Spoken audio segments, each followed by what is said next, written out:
ఈ బోనంగిలో వెలసి ఉన్న శ్రీ భూ సమేత శ్రీ అభయ వెంకటేశ్వర స్వామి వారి ఆలయ గిరి ప్రదక్షిణ ఈ నెల శనివారం అనగా 25వ తారీఖు సాయంత్రం 4 గంటలకి పెద్దల ముహూర్తం నిశ్చయించి ఉన్నారు. అలాగే ఆ రోజు ఉదయం 5 గంటల నుంచి కూడా సుప్రభాత సేవతో మొదలై నిత్య పూజలన్నీ జరిగి సాయంత్రం 4 గంటలకు ఈ యాత్ర స్టార్ట్ అవుతుందండి. స్వామివారి పాదాల వద్ద నుంచి అలాగే స్టార్ట్ అయ్యి మన గౌతులచ్చన జంక్షను, అలాగే Paravada police station, bunk junction మీదుగా ఎంఆర్ఓ ఆఫీస్ జంక్షను, అలాగే ఈ Bonangi pharma city BK steel company మీదుగా మళ్ళీ ఈ బోనం కాలనీ మీదుగా స్వామివారి పాదాల వద్దకు వచ్చి ఈ యాత్ర ముగుస్తుందండి. గత ఏడాది తొలి ఏకాదశి రోజు ఈ గిరి ప్రదక్షిణ కార్యక్రమం మొదటగా స్టార్ట్ చేయడం జరిగింది.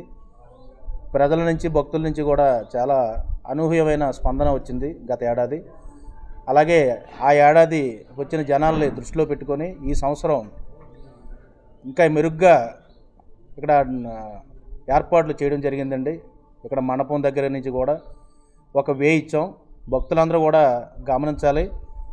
సాయంత్రం ఎవరైతే గిరి ప్రదక్షిణ ముగించుకొని వస్తారో కొబ్బరికాయలు కొట్టడానికి కూడా కింద పాదాల వద్ద కిందే కొబ్బరికాయలు కొట్టే స్థలం కూడా ప్రత్యేకంగా ఏర్పాటు చేసాం. అది చూసుకొని అక్కడి నుంచి దర్శనానికి వచ్చి కిందకి వెళ్ళడానికి ఒక మార్గం ఏర్పాటు చేయడం జరిగిందండి.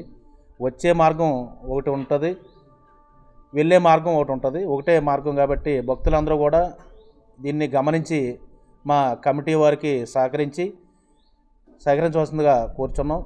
అలాగే ఈ గిరి ప్రదక్షిణకి పరవాడ పోలీసు వారికి పర్మిషన్ పెట్టుకోవడం జరిగిందండి.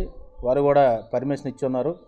అలాగే బందోబస్తు ఏర్పాట్లు చేస్తామని చెప్పేసి పరవాడ సిఐ గారు చెప్పి ఉన్నారు.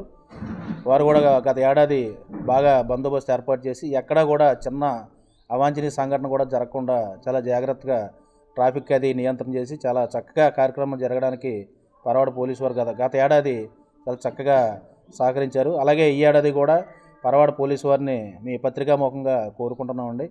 మా కమిటీ తరఫున ఈ ఏడాది కూడా మీరు భారీగా బందోబస్తు ఏర్పాటు చేసి ఆ 2-3 గంటలు కూడా ట్రాఫిక్ కొంచెం ముందు రోజే మీరు వాళ్ళందరికీ ముందు రోజే చెప్పి ఆ వేళ 3 గంటల నుంచి కూడా ట్రాఫిక్ నియంత్రించి ఈ రథయాత్రకి ఈ సంవత్సరం ఇంకా భారీగా భక్తులు వస్తారని చెప్పేసి మా అంచనా.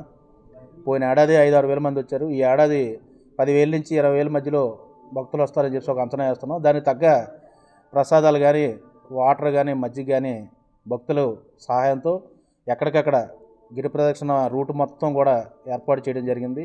అలాగే ఆద్య హాస్పిటల్ పరవాడ వారి సహకారంతో 2 మెడికల్ క్యాంపులు కూడా పెడుతున్నామండి. వారు ఫ్రీగా పెడుతున్నారు ఆద్య హాస్పిటల్ వారు. అది కూడా భక్తులు వినియోగించుకొని ఎక్కడ కూడా ఎటువంటి సంఘటన జరగకుండా ఈ కార్యక్రమంలో పాల్గొని స్వామివారి ఆశీస్సులు పొందాలని చెప్పేసి కోరుకుంటున్నామండి.